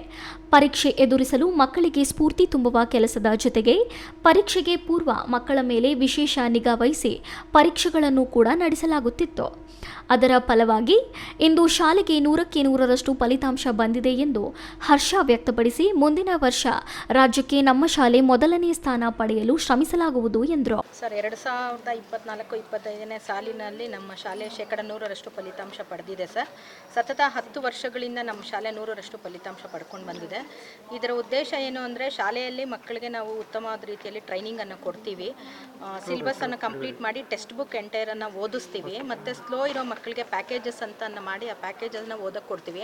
ಡಿಸೆಂಬರ್, ಜನವರಿ, ಫೆಬ್ರವರಿ, ಮಾರ್ಚ್ 3 ತಿಂಗಳು ರಾತ್ರಿ 8 ಗಂಟೆವರೆಗೂ ಕ್ಲಾಸಸ್ಸನ್ನು ಮಾಡ್ತೀವಿ. ಮತ್ತು 5 ಪ್ರಿಪ್ರೇಟರಿ ಎಕ್ಸಾಮ್ಸನ್ನು ನಾವು ಮಾಡ್ತೀವಿ. ಮತ್ತು ಅದರಲ್ಲಿ ಯಾವ ಸಬ್ಜೆಕ್ಟಲ್ಲಿ ಯಾವ ಮಗು ಎಲ್ಲಿ ವೀಕ್ ಇದ್ದಾರೆ ಅಂತಂದ್ಬಿಟ್ಟು ಚೇರ್ಮನ್ ಸರು ನಾವು ಖುದ್ದಾಗಿ ಅವರನ್ನು ಫಾಲೋ ಅಪ್ ಮಾಡಿ, ಮತ್ತು ಆ ಮಕ್ಕಳನ್ನ ಪೇರೆಂಟ್ಸ್ನ ಕರೆದು ಯಾವ ಲೆವೆಲಲ್ಲಿ ಯಾವ ಮಗು ಇದೆ ಅಂದ್ಬಿಟ್ಟು ಹಂತವಾಗಿ ಪ್ರಾಕ್ಟೀಸ್ ಪೇಪರ್ ಅಂತ 40 ಮಾರ್ಕ್ಸಿಂದ ಮಾಡಿಕೊಂಡು ನಾವೆಲ್ಲ ಹೋಗ್ತಾ ಇರ್ತೀವಿ. ವಿಶೇಷ ತರಗತಿಗಳನ್ನೆಲ್ಲ ತೊಗೊತಾ ಇರ್ತೀವಿ, ಪೇರೆಂಟ್ಸ್ನು ಮಾತಾಡ್ತಾ ಇರ್ತೀವಿ. ರಾಜ್ಯಕ್ಕೆ ಪರೀಕ್ಷೆಗೆ 10ನೇ ರ್ಯಾಂಕ್ ಪಡೆದಿರುವ ಶಾಲೆಯ ವಿದ್ಯಾರ್ಥಿನಿ ಹರ್ಷಿತಾ ಮಾತನಾಡಿ, ಶಾಲೆಯಲ್ಲಿ ವಿದ್ಯಾಭ್ಯಾಸಕ್ಕೆ ಉತ್ತಮ ವಾತಾವರಣವಿದ್ದು ಪರೀಕ್ಷೆಗೆ ತಯಾರಿ ಮಾಡಲು ಶಾಲೆಯಲ್ಲಿ ಪಾಠದ ಜೊತೆಗೆ ಮಾನಸಿಕವಾಗಿ ನಮ್ಮ ಧೈರ್ಯ ತುಂಬಿದ್ದು ಬಂದ ಫಲಿತಾಂಶದಿಂದ ಬಹಳಷ್ಟು ಖುಷಿ ನೀಡಿದೆ. ಶಾಲೆಯ ಆಡಳಿತ ಮಂಡಳಿಗೆ ಧನ್ಯವಾದಗಳು. ಜೊತೆಗೆ ನಮ್ಮ ಉಜ್ವಲ ಭವಿಷ್ಯದ ಕನಸು ಕಂಡಿರುವ ಪೋಷಕರ ಕನಸನ್ನು ನನಸು ಮಾಡಲು ಇನ್ನಷ್ಟು ಶ್ರಮ ವಹಿಸುತ್ತೇನೆ ಎಂದರು. Good afternoon everyone. ನನ್ನ ಹೆಸರು ಹರ್ಷಿತಾ ಅಂತ, ನ್ಯೂಟನ್ ಗ್ರಾಮರ್ ಸ್ಕೂಲಲ್ಲಿ ಓದುತ್ತಿದ್ದೇನೆ. ನನಗೆ ಮೊನ್ನೆ ನಡೆದ SSLC 2025 617 ಔಟ್ ಆಫ್ 625 ಬಂದು ನಾನು ಸ್ಟೇಟ್ 6th ರ್ಯಾಂಕ್ನ ಸೆಕ್ಯೂರ್ ಮಾಡ್ಕೊಂಡಿದ್ದೀನಿ. ಇದರಲ್ಲಿ ನನ್ನ major thanks goes to my institution Newton grammar school and even for my chairman sir and headmistress sir Lokesh and headmistress Rupashree ma'am. ಶಾಲೆಯ ಸಂಸ್ಥಾಪಕ ಅಧ್ಯಕ್ಷ SV ಲೋಕೇಶ್ ಮಾತನಾಡಿ, ನ್ಯೂಟನ್ ಸಂಸ್ಥೆಯಲ್ಲಿ ವಿದ್ಯಾರ್ಥಿಗಳಿಗೆ ವಿದ್ಯಾಭ್ಯಾಸಕ್ಕೆ ಸಂಬಂಧಿಸಿದಂತೆ ಉತ್ತಮವಾದ ವಾತಾವರಣ ನಿರ್ಮಾಣ ಜೊತೆಗೆ ನುರಿತ ಸಿಬ್ಬಂದಿ ವರ್ಗದವರು ಕಾರ್ಯನಿರ್ವಹಿಸುತ್ತಿದ್ದು ಸತತ 10 ವರ್ಷಗಳಿಂದ ನಮ್ಮ ಶಾಲೆಯಲ್ಲಿ 100ಕ್ಕೆ 100ರಷ್ಟು ಫಲಿತಾಂಶ ನೀಡಿದೆ. ಇದಲ್ಲದೆ ನ್ಯೂಟನ್ ಗ್ರಾಮರ್ ಕಾಲೇಜಿನಲ್ಲೂ ಕೂಡ ಪ್ರತಿ ವರ್ಷ ಅತ್ಯುತ್ತಮ ಫಲಿತಾಂಶ ಬರುತ್ತಿದ್ದು ಪ್ರಸ್ತುತ ವರ್ಷದ 10ನೇ ತರಗತಿ ಫಲಿತಾಂಶದಲ್ಲಿ 600ಕ್ಕೂ ಹೆಚ್ಚು ಅಂಕ ಪಡೆದ 20 ವಿದ್ಯಾರ್ಥಿಗಳಿಗೆ ಯಾವುದೇ ಶುಲ್ಕ ಪಡೆಯದೆ ಉಚಿತವಾಗಿ ದಾಖಲಿಸಲಾಗುವುದು ಎಂದರು. ಪರೀಕ್ಷೆಯಲ್ಲಿ ಶಾಲೆಗೆ ಉತ್ತಮ ಫಲಿತಾಂಶ ತಂದುಕೊಟ್ಟ ವಿದ್ಯಾರ್ಥಿಗಳಿಗೆ ಪ್ರಾಂಶುಪಾಲೆ ರೂಪಾ ಲೋಕೇಶ್ ಸನ್ಮಾನಿಸಿ ಸಿಹಿ ತಿನ್ನಿಸಿದರು. ಈ ವೇಳೆ ಶಾಲಾ ಸಿಬ್ಬಂದಿ ಪ್ರಾಂಶುಪಾಲರು ಹಾಜರಿದ್ದು ತಮ್ಮ ಮಕ್ಕಳ ಸಾಧನೆಗೆ ಶುಭ ಹಾರೈಸಿ ಸಿಹಿ ತಿನ್ನಿಸಿ ಧನ್ಯವಾದಗಳು ತಿಳಿಸಿದರು. ಕ್ಯಾಮರಾ ಪರ್ಸನ್ ಅಶ್ವಥ್ ಜೊತೆ KS ನಾರಾಯಣಸ್ವಾಮಿ, ಈ ನ್ಯೂಸ್ TV, ಚಿಕ್ಕಬಳ್ಳಾಪುರ.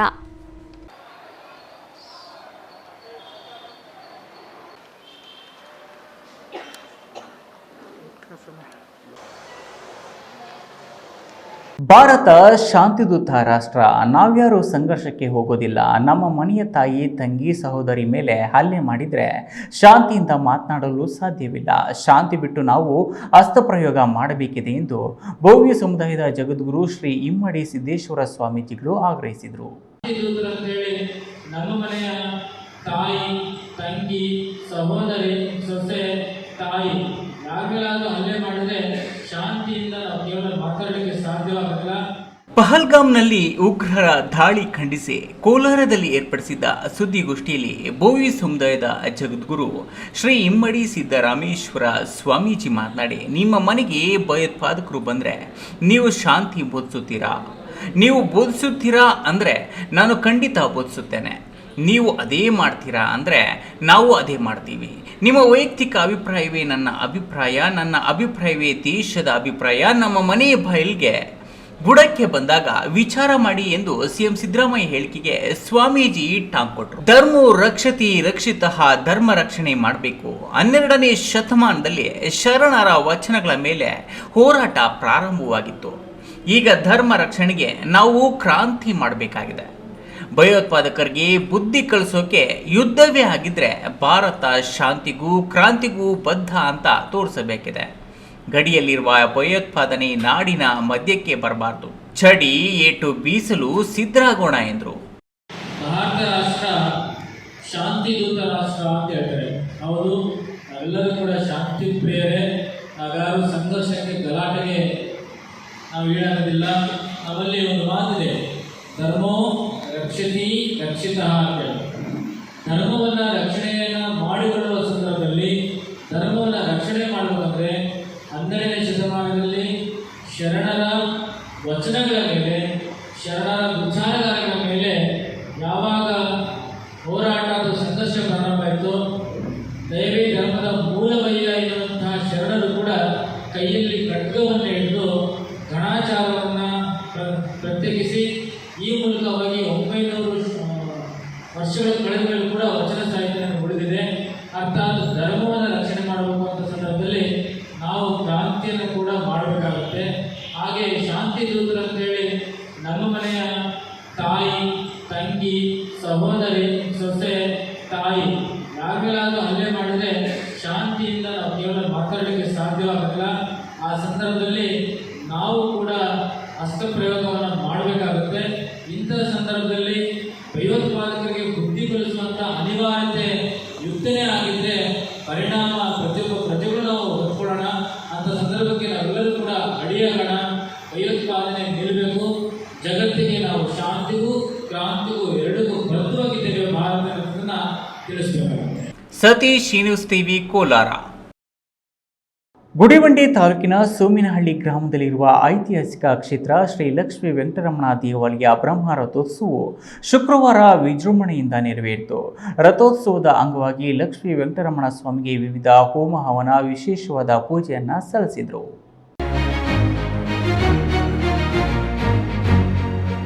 ಸೋಮಿನಹಳ್ಳಿಯ ಐತಿಹಾಸಿಕ ಶ್ರೀ ಲಕ್ಷ್ಮೀ ವೆಂಕಟರಮಣ ಸ್ವಾಮಿ ಬ್ರಹ್ಮ ರಥೋತ್ಸವ ವಿಜೃಂಭಣೆಯಿಂದ ನೆರವೇರಿತು. ಸ್ವಾಮಿಗೆ ವಿಶೇಷವಾದ ಹೂವಿನ ಅಲಂಕಾರ ಮಾಡಲಾಗಿತ್ತು. ರಥೋತ್ಸವಕ್ಕೆ ಬಂದಿದ್ದ ಸಾವಿರಾರು ಭಕ್ತರು ಗೋವಿಂದ ಗೋವಿಂದ ಎಂದು ರಥವನ್ನು ಹೇಳಿದರು. ಕೆಲವು ಭಕ್ತಾದಿಗಳು ರಥಕ್ಕೆ ಬಾಳೆಹಣ್ಣು, ದವನ, ಹೂಗಳನ್ನು ಎಸೆಯುವ ಮೂಲಕ ಹರಕೆಯನ್ನು ಸಲ್ಲಿಸಿದರು. ಸಂಜೆ ಧೂಳೋತ್ಸವ, ಉಯ್ಯಾಲೋತ್ಸವ ಮುಂತಾದ ಕಾರ್ಯಕ್ರಮಗಳು ನೆರವೇರಿ. ರಥೋತ್ಸವದ ಅಂಗವಾಗಿ ಭಕ್ತಾದಿಗಳಿಗೆ ಪಾನಕ, ಹೆಸರುಬೇಳೆ, ಮಜ್ಜಿಗೆ, ಲಡ್ಡು ಪ್ರಸಾದ ಹಾಗೂ ಅನ್ನ ದಾಸೋಹವನ್ನು ಹಮ್ಮಿಕೊಳ್ಳಲಾಗಿತ್ತು. ರಥೋತ್ಸವಕ್ಕೆ ಬೆಂಗಳೂರು, ಕೋಲಾರ, ತುಮಕೂರು, ಚಿಕ್ಕಬಳ್ಳಾಪುರ ಜಿಲ್ಲೆ ಹಾಗೂ ನೆರೆಯ ಆಂಧ್ರಪ್ರದೇಶದ ಕಡಪ, ಹಿಂದೂಪುರ, ಕದ್ರಿ, ಗೋರಂಟ್ಲ ಮುಂತಾದ ಕಡೆಗಳಿಂದ ಭಕ್ತಾದಿಗಳು ಆಗಮಿಸಿದರು. ಜಾತ್ರಾ ಮಹೋತ್ಸವದಲ್ಲಿ ದೇವಾಲಯದಲ್ಲಿ ಶಾಸಕ Subbareddy, Peresandra sub inspector Jagadish Reddy, Gauribidanur circle inspector Satyanarayana ಸೇರಿದಂತೆ ಸೋಮೇನಹಳ್ಳಿ ಶ್ರೀ ಲಕ್ಷ್ಮೀ ವೆಂಕಟರಮಣ ದೇವಾಲಯದ ಸದಸ್ಯರು ಭಾಗವಹಿಸಿದ್ರು. Manjunath B, news TV, Gudibande.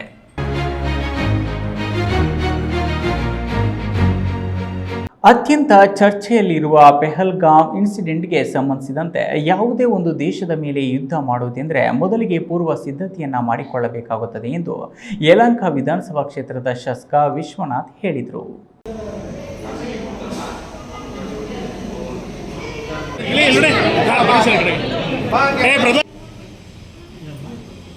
Devanahalli ತಾಲೂಕಿನ ರಾಣಿ ಸರ್ಕಲ್ನಲ್ಲಿ ನೂತನ ಆನಿತಿ ಫಿಟ್ನೆಸ್ ಜಿಮ್ ಉದ್ಘಾಟನಾ ಕಾರ್ಯಕ್ರಮದಲ್ಲಿ ಭಾಗಿಯಾಗಿ ಶುಭ ಹಾರೈಸಿ ನಂತರ ಮಾತನಾಡಿದ ಅವರು, ಪಾಕಿಸ್ತಾನಕ್ಕೆ ಬುದ್ಧಿ ಕಲಿಸಬೇಕಾದ್ರೆ ಏಕಾಏಕಿ ಯುದ್ಧ ಮಾಡುವಂಥದ್ದಲ್ಲ.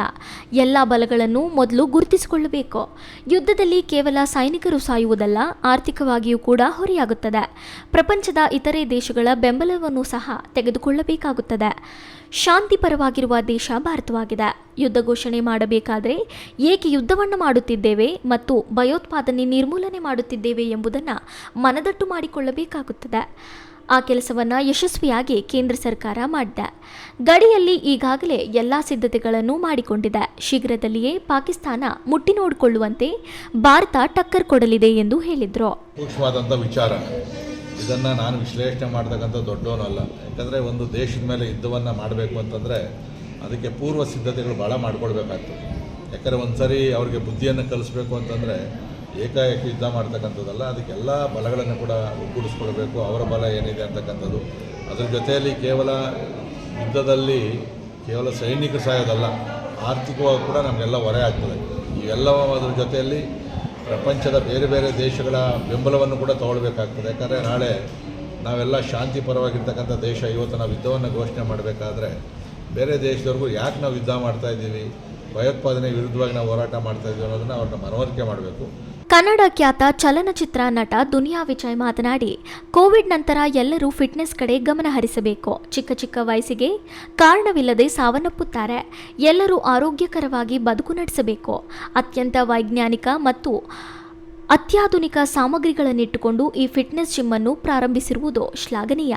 ಪ್ರತಿಯೊಬ್ಬರೂ ಆರೋಗ್ಯದ ಜೊತೆ ಖುಷಿಯಾಗಿರಬೇಕು ಎಂದು ಸಲಹೆ ನೀಡಿದರು. ಕೋವಿಡ್ ಆದಮೇಲೆ ಎಲ್ಲರೂ ಫಿಟ್ನೆಸ್ ಕಡೆ ವಾಲೋದು ತುಂಬ ಒಳ್ಳೆಯದು. ಎಲ್ಲರೂ ಕೂಡ ಅದನ್ನು ಅಭ್ಯಾಸ ಮಾಡ್ತಾ ಇದ್ದಾರೆ. ಪಾಪ ಎಲ್ಲ ಚಿಕ್ಕ ಚಿಕ್ಕ ವಯಸ್ಸಿಗೆ ಗೊತ್ತಿಲ್ಲ ಏನು ಕಾರಣ ಅಂತ ಎಲ್ಲ ಆಫ್ಟರ್ ವ್ಯಾಕ್ಸಿನೇಷನ್ ಎಲ್ಲರೂ ತುಂಬ ಚೆನ್ನಾಗಿದೆ. ಎಲ್ಲರೂ ಅದನ್ನು ಮೈಗೂಡಿಸ್ಕೋಬೇಕು. ಈ ಸಂದರ್ಭದಲ್ಲಿ ಕನ್ನಡ ಚಲನಚಿತ್ರ ನಟಿ ರಾಧಿಕಾ ದಿಗ್ವೇದಿ, ಮಂಡಿಬೆಲೆ ಕೇಶವರಾಮಚಂದ್ರಪ್ಪ ರೈತ, ಮಾಲೀಕ ಅಂಜನ್ ಗೌಡ, ಮುಖಂಡರಾದ KC Manjunath, H Ravikumar, Ambareesh Gowda, KC Muniraju, C Jagannath ಸೇರಿದಂತೆ ಹಲವರು ಇದ್ದರು. ಹೈದರ್ ಸಾಬ್, ಈ ನ್ಯೂಸ್ ಟಿವಿ, ದೇವನಹಳ್ಳಿ.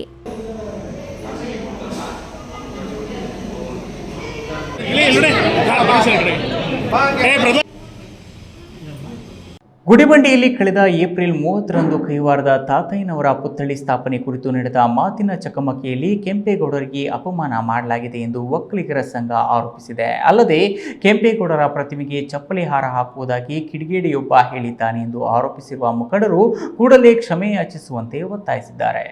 ಈ ಒಂದು ಅನುಚಿತ ಹೇಳಿಕೆಗಳಿಗೆ ನಾವು ವೈಜ್ಞಾನಿಕ ಯುಗದಲ್ಲಿ ಆಧುನಿಕ ಅವರು ಮಾನಸಿಕವಾಗಿ ಅವರು ಅಸ್ತಿತ್ವದಾಗಿದ್ದಾರೆ. ಏಪ್ರಿಲ್ 30ರಂದು ಕೈವಾರ ತಾತಯ್ಯನ ಪುತ್ಥಳಿ ಪ್ರತಿಷ್ಠಾಪನೆಗೆ ಹಮ್ಮಿಕೊಂಡಿದ್ದ ಭೂಮಿ ಪೂಜೆ ವೇಳೆ ಕೆಂಪೇಗೌಡರ ಬಗ್ಗೆ ಕಿಡಿಗೇಡಿಯೊಬ್ಬ ಅವಹೇಳನಕಾರಿಯಾಗಿ ಮಾತನಾಡಿದ್ದಾನೆ ಎಂದು ಒಕ್ಕಲಿಗರ ಸಂಘ ಆರೋಪಿಸಿದೆ. ಅಲ್ಲದೆ ಕೆಂಪೇಗೌಡರಿಗೆ ಚಪ್ಪಲಿ ಹಾರ ಹಾಕುವುದಾಗಿ ಹೇಳಿರುವ ಹೇಳಿಕೆಯನ್ನು ಮುಕ್ತ ಕಂಠದಿಂದ ಖಂಡಿಸಿರುವ ಒಕ್ಕಲಿಗರ ಸಂಘದ ಮುಖಂಡರು ಕ್ಷಮೆ ಕೇಳದಿದ್ರೆ ರಾಜ್ಯಾದ್ಯಂತ ಹೋರಾಟ ಮಾಡುವುದಾಗಿ ಎಚ್ಚರಿಕೆ ನೀಡಿದ್ದಾರೆ. ಚಿಕ್ಕಬಳ್ಳಾಪುರದ ಪತ್ರಕರ್ತರ ಭವನದಲ್ಲಿ ಇಂದು ನಡೆದ ಸುದ್ದಿಗೋಷ್ಠಿಯಲ್ಲಿ ಮಾತನಾಡಿದ ಒಕ್ಕಲಿಗರ ಸಂಘದ ಕೋನಪ್ಪ ರೆಡ್ಡಿ, ಅಲ್ಲಿ ಪುತ್ಥಳಿ ಅನಾವರಣ ಮಾಡುವುದು ಸರ್ಕಾರ ನೀಡಿದ ಸೂಚನೆ ಮೇರೆಗೆ ನಡೆಯಲಿದೆ. ಆದರೆ ಆ ಸಂದರ್ಭದಲ್ಲಿ ಕೆಂಪೇಗೌಡರ ಬಗ್ಗೆ ಅವಹೇಳನಕಾರಿಯಾಗಿ ಮಾತನಾಡಿರುವುದು ಅಕ್ಷಮ್ಯ ಅಪರಾಧ. ಎಲ್ಲ ಸಮುದಾಯಗಳೊಂದಿಗೆ ಒಕ್ಕಲಿಗ ಸಮುದಾಯ ಸ್ನೇಹದಿಂದ ಸಾಗುತ್ತಿದೆ. ಯಾರೋ ಕಿಡಿಗೇಡಿ ಮಾಡುವ ಕೆಲಸದಿಂದ ಸಮಾಜದಲ್ಲಿ ಶಾಂತಿ ಕದಡುತ್ತದೆ. ಹಾಗಾಗಿ ಇಂತಹ ಕಿಡಿಗೇಡಿ ವಿರುದ್ಧ ಕಠಿಣ ಕಾನೂನು ಕ್ರಮ ಜರುಗಿಸಬೇಕು ಮತ್ತು ಕೂಡಲೇ ಕ್ಷಮೆ ಯಾಚಿಸಬೇಕು ಎಂದು ಆಗ್ರಹಿಸಿದರು. ಈ ವಿಷಯದ ಮೇಲೆ ನಾನು ಉತ್ತರ ಕೊಟ್ಟರೆ ತಪ್ಪಾಗ್ತದೆ. ಜಾಗದ ಬಗ್ಗೆ ನಾವೊಂದು ಜವಾಬ್ದಾರಿ ಸ್ಥಾನದಲ್ಲಿರ್ತಕ್ಕಂಥವ್ರು ಜವಾಬ್ದಾರಿಯುತ ಹೇಳಿಕೆಯನ್ನು ಕೊಡಬೇಕಾಗ್ತದೆ. ಇಂಥ ಘಟನೆಗಳು ಆಗಬಾರ್ದು. ತಪ್ಪು ಯಾರೇ ಮಾಡಿದರೂ ಅವ್ರಿಗೆ ಶಿಕ್ಷೆ ಆಗಬೇಕು. ಆವಾಗ ಮಾತ್ರ ಸಮಾಜದಲ್ಲಿ ಶಾಂತಿ ಸುವ್ಯವಸ್ಥೆ ಚೆನ್ನಾಗಿರೋಕ್ಕೆ ಸಾಧ್ಯ. ಗ್ಯಾರಂಟಿ ಸಮಿತಿ ಜಿಲ್ಲಾಧ್ಯಕ್ಷ ಯಲವಳ್ಳಿ ರಮೇಶ್ ಮಾತನಾಡಿ, ವಿಷಯ ಚಿಕ್ಕದಾದ್ರೂ ಹಿನ್ನೆಲೆ ದೊಡ್ಡದಿದೆ. ಬೆಂಗಳೂರು ನಿರ್ಮಾತೃ ನಾಡಪ್ರಭು ಕೆಂಪೇಗೌಡರ ಬಗ್ಗೆ ಅವಾಚ್ಯ ಶಬ್ದಗಳಿಂದ ಮಾತನಾಡಿರುವುದು ಅಕ್ಷಮ್ಯ ಅಪರಾಧ. ಹಾಗಾಗಿ ಕೂಡಲೇ ಆತ ಕ್ಷಮೆ ಕೇಳಬೇಕು. ಇನ್ನು 2022ರಲ್ಲಿಯೇ ಅಲ್ಲಿ ಹಾವಳಿ ಬೈರೇಗೌಡ ಪುತ್ಥಳಿ ಸ್ಥಾಪಿಸಲು ಸರ್ಕಾರಕ್ಕೆ ಒಕ್ಕಲಿಗರ ಸಮುದಾಯ ಮನವಿ ಮಾಡಿದೆ. ಗೌರಿಬಿದನೂರಿನಲ್ಲಿಯೂ ಇದೇ ರೀತಿ ಕೃಷ್ಣ ದೇವರಾಯನ ಪುತ್ಥಳಿ ಸ್ಥಾಪಿಸಲು ಕೆಲವರು ಬಂದಿದ್ರು. ಆದರೆ ಆಗ ಸರ್ಕಾರದ ಮಟ್ಟದಲ್ಲಿ ಕೆಂಪೇಗೌಡರ ಪುತ್ಥಳಿಗೆ ಅನುಮತಿ ಪಡೆದು ಮಾಡಿದ್ದೇವೆ ಎಂದರು. ಈ ಕೂಡಲೇ ಸರ್ಕಾರ ಅವನು ಯಾರು ಚಪ್ಪಲಿ ಯಾರು ಹಾಕ್ತೀನಿ ಅಂತೇಳಿ ನಾಡಪ್ರಭುಗೆ ಹೇಳಿದ್ದಾನೆ, ಅವನ ಮೇಲೆ ಸೂಕ್ತವಾದ ಕಾನೂನು ಕ್ರಮ ತಗೋಬೇಕು. ಎರಡನೇದಾಗಿ ಆ ಜಾಗದಲ್ಲಿ ನಮ್ಮ ಇವ್ರದ್ದು ಬೈರೇಗೌಡರದು ಆ ಪ್ರಾಂತ್ಯದ ಒಬ್ಬ ಪಾಳೆಗಾರರವರು ಆ ಪ್ರಾಂತ್ಯ ಡೆವಲಪ್ ಮಾಡಿರೋರು.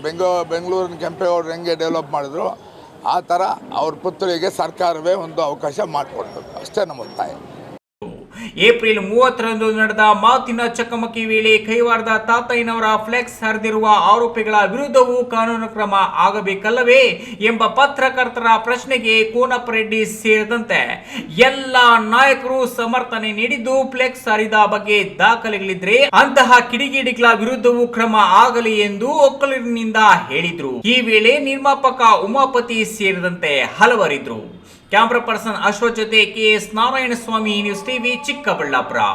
ಅವಮಾನ ಮಾಡಿ ಈ ಒಂದು ಅನುಚಿತ ಹೇಳಿಕೆಗಳಿಂದ ಸಮಾಜದ ನಾವು ವೈಜ್ಞಾನಿಕ ಯುಗದಲ್ಲಿ ಆಧುನಿಕ ಅವರು ಮಾನಸಿಕವಾಗಿ ಅವರು ಕಾಶ್ಮೀರದ ಪಹಲ್ಗಾಮ್ನಲ್ಲಿ ನಡೆದ ಹಿಂದೂಗಳ ನರಮೇಧವನ್ನು ವಿರೋಧಿಸಿ ದುಷ್ಟ ಉಗ್ರಗಾಮಿಗಳಿಗೆ ಮರಣದಂಡನೆ ವಿಧಿಸಬೇಕೆಂದು ನಮ್ಮ ಕರ್ನಾಟಕ ಸೇನೆ ಪದಾಧಿಕಾರಿಗಳು ಮಾಲೂರು ತಾಲೂಕು ಕಚೇರಿ ಎದುರು ಪ್ರತಿಭಟನೆ ನಡೆಸಿದರು.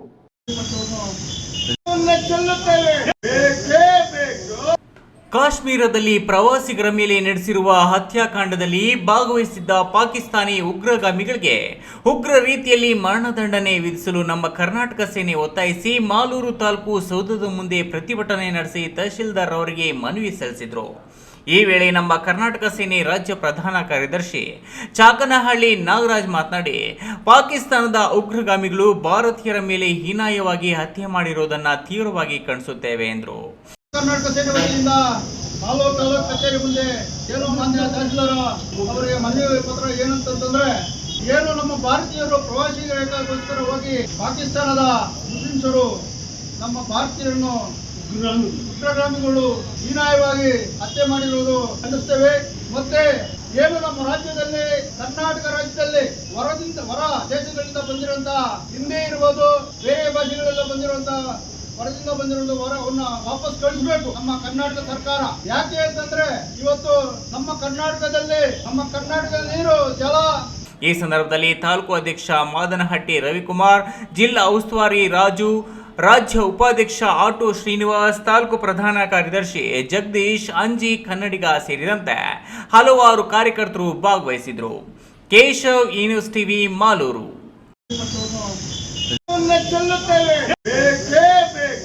ಎಸ್ಎಸ್ಎಲ್ಸಿ ಪರೀಕ್ಷೆ ಫಲಿತಾಂಶ ಪ್ರಕಟವಾಗುತ್ತಿದ್ದಂತೆ ಬೆಂಗಳೂರು ಗ್ರಾಮಾಂತರ ಜಿಲ್ಲೆಯಲ್ಲಿ ಅತ್ಯುತ್ತಮ ಶ್ರೇಣಿಯಲ್ಲಿ ರ್ಯಾಂಕ್ ಪಡೆದಿರುವ 4 ಟಾಪರ್ಗಳ ಪೈಕಿ ದೇವನಹಳ್ಳಿ ಸ್ಟಾರ್ಲಿಂಗ್ ಆಂಗ್ಲ ಶಾಲೆ ವಿದ್ಯಾರ್ಥಿ ತೇಜಸ್ 625 ಅಂಕಗಳಿಗೆ 624 ಅಂಕ ಪಡೆಯುವುದರ ಮೂಲಕ ಶಾಲೆಯ ಕೀರ್ತಿಯನ್ನು ಹೆಚ್ಚಿಸಿದ್ದಾನೆ.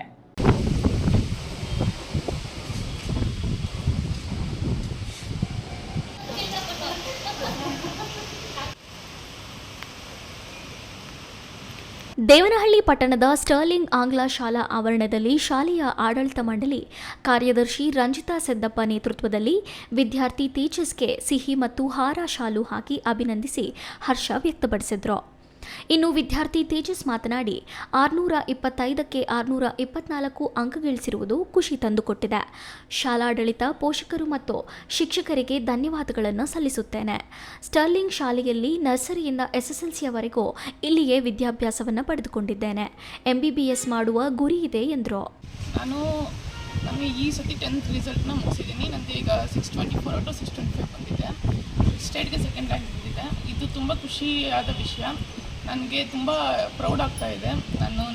ನಮ್ಮ ಮ್ಯಾನೇಜ್ಮೆಂಟ್, ನಮ್ಮ ಟೀಚರ್ಸ್ ಮತ್ತು ನಮ್ಮ ಪೇರೆಂಟ್ಸ್ ಎಲ್ಲರೂ ನನಗೆ ಕೋಆಪ್ರೇಷನ್ ಕೊಟ್ಟಿದ್ದಾರೆ. ಅವ್ರಿಗೆಲ್ಲರಿಗೂ ಧನ್ಯವಾದಗಳನ್ನ ಹೇಳೋಕ್ಕೆ ಬಯಸ್ತೀನಿ. ಚಲೋ ಆಡಳಿತ ಮಂಡಳಿ ಕಾರ್ಯದರ್ಶಿ ರಂಜಿತಾ ಸೆದ್ದಪ್ಪ ಮಾತನಾಡಿ, ನಿಮ್ಮ ಶಾಲೆಯ ವಿದ್ಯಾರ್ಥಿ ತೇಜಸ್ ಅತ್ಯುತ್ತಮ ಶ್ರೇಣಿಯಲ್ಲಿ ತೇರ್ಗಡೆಯಾಗಿರುವುದು ಶಾಲೆಯ ಕೀರ್ತಿಯನ್ನು ಹೆಚ್ಚಿಸುವಂತಾಗಿದೆ ಎಂದರು. ಈ ಸಂದರ್ಭದಲ್ಲಿ ಪೋಷಕರಾದ ಮರಳುಬಾಗಿಲು ಎಂ ಶ್ರೀನಿವಾಸ್, ಎಂ ಮಮತಾ, ಶಾಲಾಡಳಿತ ಹಾಗೂ ಶಿಕ್ಷಕ ವೃಂದ ಸೇರಿದಂತೆ ಹಲವರು ವಿದ್ಯಾರ್ಥಿ ತೇಜಸ್ ಸಾಧನೆಗೆ ಅಭಿನಂದನೆ ಸಲ್ಲಿಸಿದರು. ಹೈದರ್ ಸಾಬ್, ಈ ನ್ಯೂಸ್ ಟಿವಿ, ದೇವನಹಳ್ಳಿ.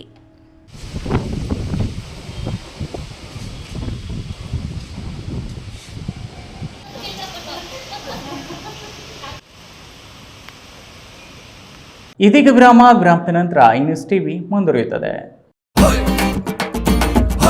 ಭಾರತದ ಪ್ರತಿಷ್ಠಿತ ದ್ವಿಚಕ್ರ ವಾಹನಗಳಲ್ಲಿ ಒಂದಾದ ಹೀರೋ ಬೈಕ್ಗಳು ಹಾಗೂ ಹೊಸ ಎಲೆಕ್ಟ್ರಿಕ್ ವೀಡು ಸ್ಕೂಟರ್ಗಳ ಮಾರಾಟ ಮತ್ತು ಸರ್ವಿಸ್ ಚಿಕ್ಕಬಳ್ಳಾಪುರ ಮತ್ತು ಶಿಡ್ಲಘಟ್ಟದ ಮಂಜುನಾಥ ಶೋರೂಮ್ನಲ್ಲಿ ಲಭ್ಯ. ಚಿಕ್ಕಬಳ್ಳಾಪುರ ಜಿಲ್ಲೆಯಲ್ಲಿ ಪೆಟ್ರೋಲ್ ಹಾಗೂ ಎಲೆಕ್ಟ್ರಿಕ್ ಹೀರೋ ದ್ವಿಚಕ್ರ ವಾಹನಗಳ ಅಧಿಕೃತ ಮಾರಾಟಗಾರರು ಲಕ್ಷ್ಮೀನಾರಾಯಣ್ ಸಾರಥ್ಯದಲ್ಲಿ ಆರಂಭವಾಗಿರುವ ಮಂಜುನಾಥ ಹೀರೋ ಶೋರೂಮ್ಗಳು ಹಲವು ವೈಶಿಷ್ಟ್ಯತೆಗಳೊಂದಿಗೆ ಕೂಡಿವೆ. ವಿಳಾಸ ವಿಶಾಲ್ ಮಾರ್ಟ್ ಮುಂಭಾಗ, BB ರಸ್ತೆ, ಚಿಕ್ಕಬಳ್ಳಾಪುರ ಮತ್ತು KSRTC ಬಸ್ ಸ್ಟ್ಯಾಂಡ್ ಹತ್ತಿರ, ಶಿಡ್ಲಘಟ್ಟ. ಹಿಂದೆ ಭೇಟಿ. ನನ್ನ ಕನಸು ಡಾಕ್ಟರ್ ಆಗೋದು. ಡಾಕ್ಟರ್ ಆಗೋದು ನನ್ನ ಕನಸು. ಮಗಳು ಡಾಕ್ಟರ್ ಆಗಲಿ ಅನ್ನೋದು ನನ್ನ ಕನಸು. ಕನಸು ಎಲ್ಲರಿಗೂ ಇರುತ್ತದೆ. ಇಂಕ ಡಾಕ್ಟರ್ ಓಡ್ಪಂದು ಭಾರಿ ಆಸೆ ಉಂಡು. ಮೆಡಿಕಲ್ ಓದೋಣ ನಡ ಸ್ವಪ್ನ. ಮಕ್ಕಸು ಎಕ್ಕ ಸಪನ ಡಾಕ್ಟರ್ ಜಾವ್ ಕಾಮೂಣ. ಕನಸು ಎಲ್ಲೆಲ್ಲೂ ಇರುತ್ತದೆ. ಮೆಡಿಕಲ್ ಓದುವುದು ನನ್ನ ಕನಸು. ನನ್ನ ಮಗನು ಡಾಕ್ಟರ್ ಆಗ್ಬೋದೇನ್ರಿ? ನನ್ನ ಕನಸು ಡಾಕ್ಟರ್ ಆಗೋದು. ಕನಸು ಎಲ್ಲರ ಹಕ್ಕು. ಆದರೆ ಕನಸು ನನಸಾಗಲು ಬೇಕು ನಂಬಿಕೆ, ಛಲ ಮತ್ತು ಪರಿಶ್ರಮ ನೀಟ್ ಅಕಾಡೆಮಿ. ಕಷ್ಟಪಟ್ಟು ಹಣ ಕೊಡಿಸಿ ಒಡವೆ ಮಾಡಿಸಿರ್ತೀರಿ. ಮಕ್ಕಳ ಉನ್ನತಾಭ್ಯಾಸಕ್ಕೋ, ಅವ್ರ ಮದ್ವೆಗೋ ಅಥವಾ ಯಾವ್ದಾದ್ರೂ ಆರೋಗ್ಯ ಸಮಸ್ಯೆ ಬಂದಾಗ ಹಣ ಬೇಕಾಗತ್ತೆ. ಆ ಚಿನ್ನವನ್ನ ಮಾರೋಕೆ ಅಂತ ಹೋದಾಗ ಬೇಕಾಬಿಟ್ಟಿ ಬೆಲೆ ಕೇಳ್ತಾರೆ ಅನ್ನೋ ಚಿಂತೆಲಿದ್ದೀರಾ? ಇನ್ನು ಮುಂದೆ ಆ ಚಿಂತೆ ಮಾಡೋ ಪ್ರಮೇಯನೇ ಇಲ್ಲ. ಹಿಂದೆ ಹಿಂದೂಸ್ತಾನ್ ಗೋಲ್ಡ್ ಕಂಪನಿಗೆ ಬನ್ನಿ. ತಾವು ಅಡ ಇಟ್ಟಿರೋ ಚಿನ್ನವನ್ನ ತಕ್ಷಣ ಬಿಡಿಸಿ ಇಂದಿನ ಆನ್ಲೈನ್ ಬೆಲೆಗೆ ಕೊಂಡ್ಕೊಂಡು ಕೂಡಲೇ ಬಾಕಿ ಹಣವನ್ನ ನಿಮ್ ಕೈ ಕೊಡ್ತಾರ. ನಿಮ್ಮ ಕನಸಿನ ಸಾಕಾರಕ್ಕೆ ಜೊತೆ ಆಗ್ತಾರೆ. ಹಿಂದೂಸ್ತಾನ್ ಗೋಲ್ಡ್ ಕಂಪನಿ, ಇದು ನಿಮ್ಮ ಕಂಪನಿ ಅಲ್ಲ, ನಮ್ಮೆಲ್ಲರ ಕಂಪನಿ. ವಿರಾಮದ ನಂತರ ಈ ನ್ಯೂಸ್ ಟಿವಿಗೆ ಸ್ವಾಗತ. ಇದೀಗ ಸಂಕ್ಷಿಪ್ತ ಸುದ್ದಿಗಳು.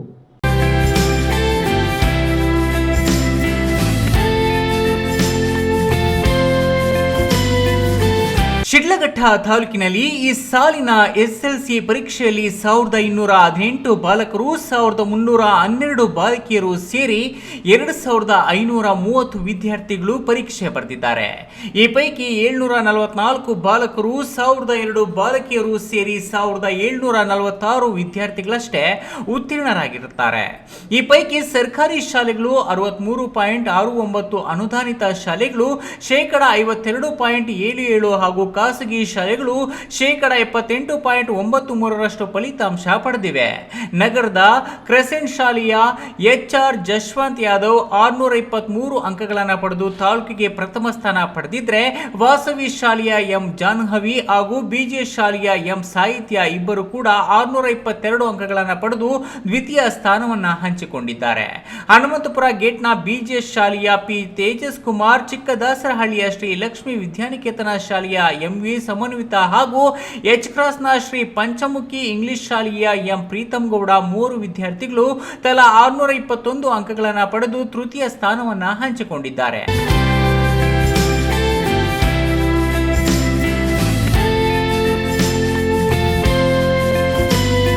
ಕೊನೆಯದಾಗಿ ಮತ್ತೊಮ್ಮೆ ಹೆಡ್ಲೈನ್ಸ್.